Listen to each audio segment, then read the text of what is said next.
Hola, buenos días, bienvenidos a un nuevo episodio de Mío Podcast. Mi nombre es Juan Pablo Garay de Vital Inmobiliaria y el día de hoy estamos con Miguel Coronado, el licenciado Miguel Coronado de RC Administración, todo un experto en el tema de administraciones. Para todos aquellos que quieran saber más, quédense porque hoy vamos a hablar de un tema súper interesante, no en general de todo lo que es una administración de un condominio, que es un tema para varios días. De hecho, nos acaba de dar todo un diplomado, todo un taller ahí en la asociación. Hoy vamos a hablar de un tema en específico que son los reglamentos. Bienvenido, Miguel. Muy bien, muchísimas gracias. Qué gusto tenerte por acá. El gusto es mío estar con ustedes y compartir los humildes conocimientos con tu auditorio. No, al contrario. Oye, me ha tocado escucharte y sé que eres un experto en el tema. Hoy vamos a hablar de un tema en específico de los reglamentos. Partamos de lo general, o bueno, de lo específico. Desde el ámbito legal, eres abogado, ¿de dónde se rigen los reglamentos? Muy bien, perfecto. Rápidamente. La vez pasada dije que los condominios se rigen por 3 leyes, depende del año de constitución. Okay. Para efectos de estas pláticas, y las sucesivas, si tenemos el gusto de ser invitados otra vez, vamos a hablar del Código Civil que rige el condominio del 1995 a la fecha. Okay. Entonces vamos a hablar, como quien dice, los condominios actuales, por así decirlo, o de vanguardia, de acuerdo al auge inmobiliario que se dio a partir yo lo veo así, del sección de Vicente Fox, que se vino un boom inmobiliario y de condominios, ¿no? Entonces, partiendo del Código Civil, que es lo que actualmente rige el condominio, y de aquí para adelante, el Código Civil nos dice en su artículo 1006 que debe de contener la escritura constitutiva del condominio, o es como quien dice la receta para constituir un condominio. Bueno, dentro de ese artículo 1006, que podríamos hablar aquí 4 programas nada más del artículo 1006, no es el caso.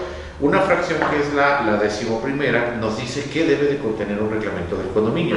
Ahora bien, nos dice que debe de contener, primero que nada, los derechos y obligaciones de los condóminos, facultades y órganos de administración de gobierno del condominio, cómo constituir fondos de reserva y comités para apoyar a la propia mesa directiva o consejo de administración, las bases para las cuotas de mantenimiento, establecer criterios esto es muy importante, para giros comerciales que debe dar respetar al ayuntamiento. Estoy hablando de condominios comerciales. Okay. Ahí podemos hacer un paréntesis en algún momento. Procedimientos, cómo resolver los conflictos, los casos para reformar o modificar el reglamento del propio reglamento, y finalmente la transformación y decisión del condominio. Eso es lo que te dice de manera general lo que debe regular. O sea, el condominio, a la hora de generar un condominio hay que generar un reglamento, y estos son cada uno de los puntos que se tienen que tocar. Así es. Pero más allá de lo que el legislador consideró en su momento, lo que él creía prudente para poder regir un condominio, hay muchos otros aspectos que no vienen en la legislación y que sin embargo tenemos que tomar en cuenta muy presente en el día a día.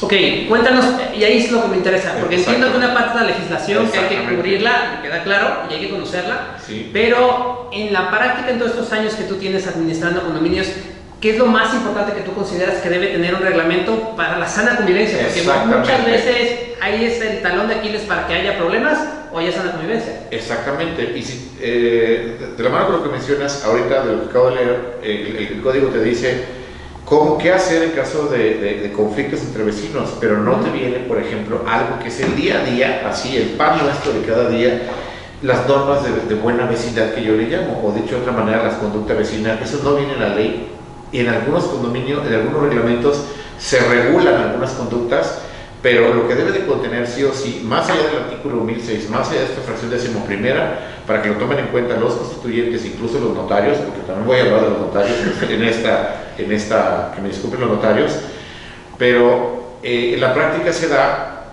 que, te decía yo, el artículo 1006 nos dice que debe de contener una escritura constitutiva dentro de este reglamento, y te voy a platicar qué se da en la práctica, que hay condominios que no tienen reglamento. ¿Por qué? Porque resulta que el desarrollador, pues generalmente es alguien que tiene recursos, pues quiere invertir un dinero, así quiere hacer un condominio, pero necesitan de un asesor. Y como hay asesores inmobiliarios, pero a veces no dominan el tema condominial, se apoyan mucho en el notario. Y el notario a veces no conoce tampoco el tema y termina hablándole a un colega y le mandan un machote de otro condominio, o que incluso no aplica. ¿Y qué me ha tocado ver en la práctica? O sea, más allá de qué debe de regular, bueno, que tengan un reglamento actual, porque tristemente me ha tocado ver escrituras positivas que no tienen reglamento porque se les olvidó, así literal, O peor aún, Ajá. que son de otro estado, como que le hablan a un amigo de Colima y le mandan un machote, algún notario que va empezando, o incluso he visto notarías que tienen muchos años, que insertan reglamentos de la legislación anterior. Y te pongo un ejemplo, la manera de convocar asambleas. Okay. Actualmente sí o sí hay un periodo, en el caso de las ordinarias, de 8 días entre la primera y la segunda, un plazo no menor de 8 ni mayor de 15 entre la primera y la segunda convocatoria, hablando de las ordinarias. En la legislación anterior de este estado se hablaba de 3 convocatorias el mismo día, sin límite de tiempo. Podías tener la primera a las 8 de la noche, a las 8:05 y a las 8:10. Claro. Que generalmente se dejaba media hora o 15 minutos. Pues increíble, me ha tocado ver reglamentos que cuando los ves corresponden a la legislación anterior. O sea, hay notarios que tristemente no se han actualizado. Oye, y en este caso, ¿qué se puede hacer? En los dos casos que has mencionado, uno, cuando un condominio no tiene un reglamento o cuando ya está completamente obsoleto. Va, buena pregunta. Afortunadamente, el Código Civil, que es la ley que regula esta materia y que está por arriba de cualquier reglamento, establece los bases y criterios. En este caso, hay un tipo de asamblea que es la extraordinaria, en donde la esencia de las asambleas extraordinarias es modificar el ámbito jurídico del condominio. Y en este caso, ahí puedes, si no tienes reglamento, legislarlo en una asamblea extraordinaria. O si tienes un reglamento obsoleto, puedes actualizarlo. Ok, y eso se hace ante la asamblea, me imagino, ante todos los condominios. Así es. Pero para que sea aceptado, ¿cuánto se tiene que ser? ¿Mayoría relativa? Esto ya es entrar en temas ya más finos, pero te adelanto, ¿no? Porque me quiero regresar a otros temitas que quiero platicar antes de los reglamentos. Pero bueno, es una buena pregunta, te la contesto. Efectivamente, la asamblea extraordinaria te marca que debe ser aprobado con el 75% del total de los condóminos o de los derechos del condominio, más bien, porque son derechos, no son condóminos. Okay. Porque hay una tabla de proindivisos, que es lo que debe de tener, eso viene en todas las escrituras, que ya hablaremos en otra plática de qué es el proindiviso y con qué se come. Pero bueno, claro. Finalmente el 75, y ese 75 se da, la regla de las extraordinarias es que se desahogan en primera convocatoria, a diferencia de la ordinaria que son 2, que te dije que hay un plazo, pero tiene que estar 75 ese día, o tienes 30 días después para que los condóminos que no asistieron den su voto y se manifieste, como dice la ley, de manera fehaciente, de sabedores de los acuerdos, y manifiesten su acuerdo a favor. Entonces, es complicado. Sí. Te voy a decir por qué. Generalmente las asambleas, tristemente, va las minorías. Como yo les digo, ¿quiénes son las mayorías de las asambleas? Los ausentes.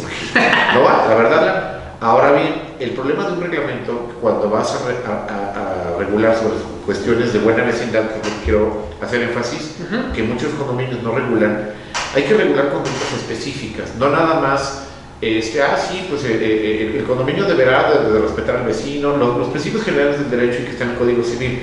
Más allá de eso, un reglamento debe de legislar conductas específicas.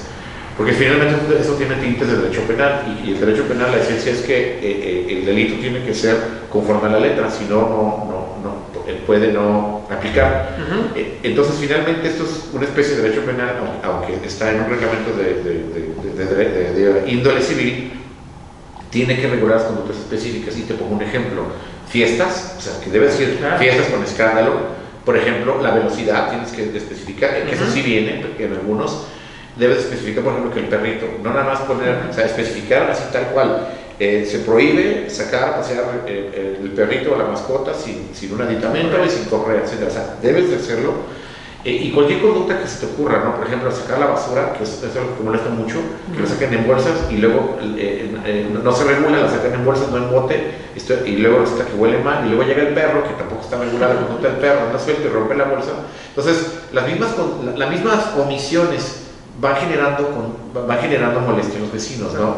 Y te pongo muchísimos ejemplos, ¿no? Las fiestas, el ruido, eso es muy común en los edificios, el volumen. Últimamente están de moda los decibeles, de hecho se acaba de promulgar la famosa ley antirruido, que no es una ley, es un reglamento, y no es un reglamento específico, simplemente se actualizó el bando de policía del gobierno de Guadalajara hace algunos meses y inserta un capítulo de los decibeles. Bueno, pues partamos de eso como ejemplo, ¿no? Ahora bien, segundo tema, aparte de regular las conductas específicas, que tengan lo que yo llamo dientes. Muchos reglamentos contemplan las conductas más o menos, bueno, ya que regulamos todas las conductas que puedan causar molestia, no tiene dientes. ¿Qué significa sanción económica? Si no tienes una sanción económica, de nada te sirve un reglamento, es letra muerta. ¿Por qué? Porque el administrador se ve limitado. Pues sí, está prohibido fumar en los pasillos, pero no hay una sanción económica. ¿Qué va a pasar? ¿Qué va a pasar? Pues no, nada más le mando una invitación, le digo, oye, vecino, está prohibido. El vecino me va a decir, ¿sí? Pero en cambio, cuando le llevo con el apercibimiento, la multa, no la multa, claro que el vecino va a decir, ah, caray. Entonces, ese es el segundo tema. Buena vecindad, dientes. Y tercer tema muy importante que deben de regular los condominios, incluso los verticales, un tema de algún capítulo de temas constructivos. ¿Qué se puede construir y qué no? Vamos a hablar en los horizontales de lotes condominales o de terrenos donde vas a construir una casa, debe de tener un reglamento. ¿Y qué es lo que sucede mucho en la práctica? Hacen un reglamento de administración, así se llama, donde te regula las cuotas, la asamblea, los condominios, algo de conductas, en este caso la mesa directiva, facultades, pero se les olvida también hacer un reglamento de construcción, y a veces se dan cuenta y el propio desarrollador lo hace por fuera, o los vecinos terminan haciéndolo y hacen que lo firmen y creen que con eso vale. Si no hay reglamento, yo aplico de manera supletoria el reglamento del municipio y puedo hacer lo que yo quiera de acuerdo a los suelo. Y exactamente, y te platico que los reglamentos de los municipios son muy permisivos. Entonces, sí o sí, el reglamento de construcción tiene que estar dentro también del cuerpo llamado estructura constitutiva para que tenga la fuerza legal y pueda ser coercitivo, porque de otra manera casi siempre obligan a los vecinos a un estilo arquitectónico y todo, que es lo que generalmente le da plusvalía a un condominio, pero a falta y hacerlo por fuera, yo puedo decir, pues no, esto no está, yo puedo hacer lo que yo quiera, ¿no? Claro, ya las administraciones utilizan otros mecanismos de presión, pues no te dejo entrar a los trabajadores, pero ya entramos en conflictos legales, porque finalmente yo busco un buen abogado y digo, yo voy a construir lo que yo quiera, sí o sí, no puedo construir la entrada porque es mi terreno, estoy al corriente, no hay reglamento, puedo hacer la casa que yo quiera. Sí, tu estilo acordado por vecinos es minimalista, pero yo quiero hacer una casa californiana y quiero vivir ahí, la puedo hacer. Finalmente, la puedo hacer y me puedo amparar contra ese acto de negativa, porque es otro de los temas que podemos hablar después, que el amparo ya prospera contra actos de condominio. Es otro tema muy novedoso, entre muchas otras cuestiones, ¿no? Entonces, esas son las tres contenidos que deben tener un reglamento, además de lo que marca la legislación: buena vecindad, dientes, construcción, y que ese también reglamento de construcción también tenga dientes. O sea, y a ver, en este punto específico de que tenga dientes, digo rápidamente porque se nos está acabando el tiempo, ¿cómo generas? Porque como tú dices, tú puedes llegar con un apercibimiento, pero me ha tocado en algunos condominios que hay gente que no quiere pagar, y hazle como quieras, y etcétera, etcétera. ¿Qué debe tener el reglamento para que tenga dientes? ¿Qué es específico? Los dientes es que tenga una multa específica, un tabulador, o sea, una cifra económica. El perro son 500 pesos, una cuota de mantenimiento y todo, etcétera, que no sea también que salga de órbita, o sea, tampoco es una multa de 20,000 pesos, ¿verdad? No te la va a pagar nadie. No. Y el segundo tema es que si no te la pagan, bueno, entonces ya ejerces un medio de presión para cobrarlo, ya sea a partir de la restricción de un servicio del condominio, por ejemplo, no usar la casa que uno, etcétera, te cancelo el TAC, te cancelo, ¿por qué? Porque ya no estás al corriente. Y si no sigue pagando, bueno, pues está un tema que después me gustaría hablar, el tema de la demanda de embargo.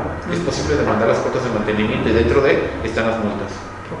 Y eso te permite, ¿ese es válido entonces quitarle ciertos servicios y no se pueden amparar? No pueden decir, oye, espérame. No, porque finalmente no estás al corriente.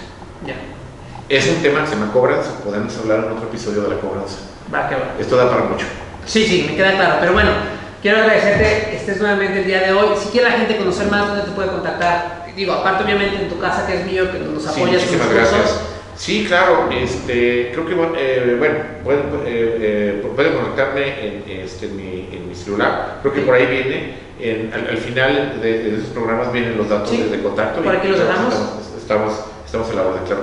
Y también si tienen más dudas acerca de ese tema, vamos a seguir invitando al licenciado. Envíenos sus dudas a oficina@mioac.com.mx, donde vamos a poder seguir recibiendo las dudas, y seguramente si nos regalas otra sesión por aquí vamos a estar resolviendo, porque como tú dices, este tema es muy amplio, muchas veces desconocido, Y eso genera dos cosas. Uno, conflictos obviamente entre los condóminos y incluso que la plusvalía no sea lo que pueda llegar a ser. Porque con estos problemas después se pelean, cada quien hace lo que sea, y hay un montón de problemas. Entonces, gracias porque estás ayudando a prevenir y es súper importante, es un tema que muchas veces no se habla. O sea, a lo mejor entre inmobiliarios es de pendientes, rentas, pero ya en la administración no hay profesionales. Es que muchísimas gracias. Excelente, muy bien. Pues bueno, me despido, no sin antes invitarlo a que nos siga en nuestras redes sociales. Estamos en Facebook y en Instagram y en LinkedIn, y también a que nos siga en nuestro Mío Podcast, tanto en YouTube como Spotify. Nos vemos en el siguiente episodio. Gracias, Miguel. Sale, perfecto, muchas gracias a ustedes. Hemos llegado al final de otro capítulo. Conoce más a través de nuestra página web www.mioac.com. Los esperamos en un episodio más de Mío Podcast.